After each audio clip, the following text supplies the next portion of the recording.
Let's keep talking markets and economics and everything else, because the other thing, and you just heard at the end of that, Lloyd Burr from wherever he's washed up after the Today Show failed because of Tova O'Brien. Lloyd Burr had been to the supermarket and he'd bought all these things like, I don't know, wrapped garlic and beetroot and stuff, and he went through this thing of asking Hipkins about whether or not these things had GST. I actually thought it was quite funny of Lloyd. The Prime Minister didn't. It got old pretty quick for Chris Hipkins. And Lloyd kept on coming back to his box of veggies. A wild time at Lloyd's flat tonight. A lot of fresh produce, I would imagine. But it did highlight the other big announcement this week. And gosh, I mean, some of the headlines, even from Stuff, have been cruel on this. The GST off fresh fruit and veg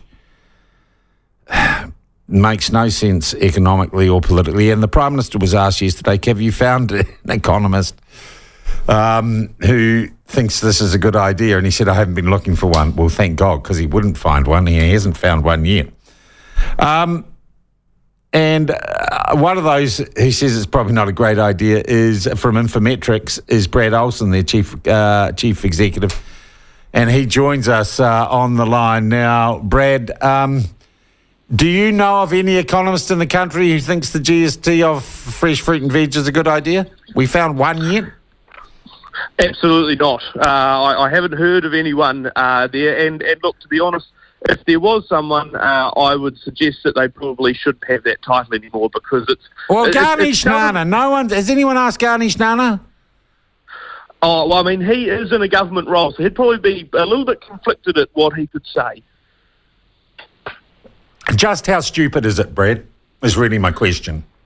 Oh, it's utterly batty. And I think that the worst thing is that you see all of the vox pops going on, you know, asking people in the street if they'd like to have GST off fresh fruit and veg, and people say yes. And I completely understand that, because what they're really saying is that they would like to see the cost or the price that they pay at the supermarket of fresh fruit and veg go down. Completely understand that, completely agree with them. I'd love to see it too. It's just that removing GST won't necessarily make that happen.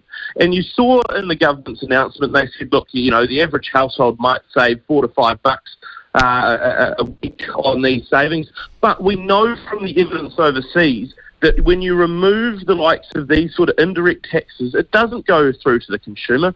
Back in the UK in, I think, 2020, they removed their equivalent of GST off ebooks. And a few years later, ebook prices are now higher than they were before. And analysis shows that I think the book publishers and similar took like 80% of the gains. Amazon and some of the other distributors took the final 20%. The UK also took VAT, or reduced their VAT, their GST equivalent on period products, no more than a 20% pass-through. Our own tax working group said that you'd be lucky to get 30% max. So, you know, when we're saying that you'd be lucky to get $4 or $5, you'd probably be lucky to get $1 a week And back. Brad, the other thing that strikes me, and the phrase is one the government itself uses, bread and butter. Well, bread and butter are a pretty big part, literally, of, you know, a family's food spend a week.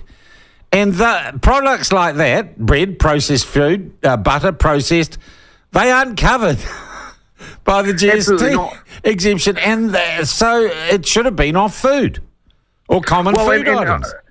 I mean, this is why you can make arguments for anything, right? You can say that meat's pretty essential. You know, you'd have to be pretty hard-pressed to say that you'd, you know, exempt all of these food items. But, you know, what about paracetamol if you need it? That's pretty essential. You know, there's all sorts of items that you can make a case for. But here's the important point. I don't think we should really exempt anything here, because the problem isn't that people across the entire country can't afford these items. It's specific groups, those on the lowest incomes, who are really struggling. I don't need any support to buy fresh fruit and vegetables, nor do many other people in this country. So if you actually want to get support to those who need it the most, you've got to target it. And it's a little bit galling to hear from the Prime Minister, you know, this focus on low-income families, because dollar for dollar, you're giving a heck of a lot more money to those higher-income households, which means you can't give as much support to the low-income households. So, Brad, are you saying it's bizarre. It's sort of like a flip of picking winners? We need to pick losers. Well, I think if we think that there's an issue, if we think that there's a problem with some people in society not getting enough of a certain good, if we say that, be it dental care, be it the likes of fresh fruit and veg, be it anything, then we should help them directly. We should support them directly rather than doing it carte blanche across the board, because again, this is an expensive policy. This is $2 billion that the government's going to have to suck out of its accounts over the next couple of years. I think there's probably a lot of other areas that you could probably give back to. And again, importantly, as I've just outlined, that's $2 billion that people want to go to consumers that will not go to consumers. Or is it $2.25 billion? Because they got the figures wrong too, didn't they? Well, that's also true. I mean, I think it was 1.9, now it's 2.2 billion. Yeah. I mean, little spreadsheeting errors like that, but geez, they seem to crop up a lot. Yeah. Brad, you had some better economic news out today from Infometrics. Well, yes, for the time being at least, we expect that economic activity seems to have been a bit more robust than we might have otherwise hoped for in this second quarter of the year, so April through to June. Of course, the start of this year, a lot of weather impacts coming forward that, hits the economy. We still think that there are some challenges out there, but we've got more people in work, we've got more people in general, they're working more. All of that seems to be supporting better economic activity, but we know that the challenges are still to come. Building consent numbers are down 20% year on year. That means that maybe not now, but maybe in 12 to 24 months' time, there's less building work going on. With the Fonterra milk payout having been cut as well, that's a lot of money, $2.2 billion in cash that won't be getting out into the primary sector. That's going to hit spending and investment. So we seem to be in a better place at the moment, but certainly we're seeing a lot of headwinds starting to emerge. Mm. Look, Brad, I just want to ask you, from your perspective as an economist too, we had Chris Hipkins yesterday declare, and I think even Michael Baker, I talked to this morning, says perhaps largely for political reasons that COVID is over.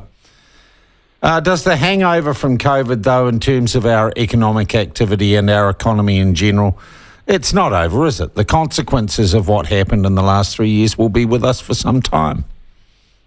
Absolutely, although I'm not going to lie, I didn't realise that we still had COVID restrictions on until that announcement yesterday. I don't think most people did actually, Brad. As I said, it was largely theatre. I mean, I think one thing that we're still going to be quite interested in is what the fallout from this is longer term in terms of, we got new tourism numbers out yesterday. It's encouraging to see people coming back to New Zealand. We're welcoming in these foreign tourists, they're spending, they're keeping jobs going. But does that continue to the same extent as it did before, or are people more hesitant? And then you look at, some of the work that we did to get ourselves through COVID. We're now paying the price for that higher inflation because we overstimulated the economy to try and get us through. All of that is yet to work through. And again, it's that's not an easy pathway for a lot of people. Businesses are facing higher costs. Households are having to find more money to pay the bills. Interest rates, are higher than they've been in a long time. All of that's quite uncomfortable. Yeah. Hey, Brad, thank you for that perspective. I'll keep searching for an economist who likes Labor's GST policy. Good luck. But it may be the never-ending story. I thank you very much indeed for your time this morning. Brad Olsen from Infometrics. Yeah, interesting.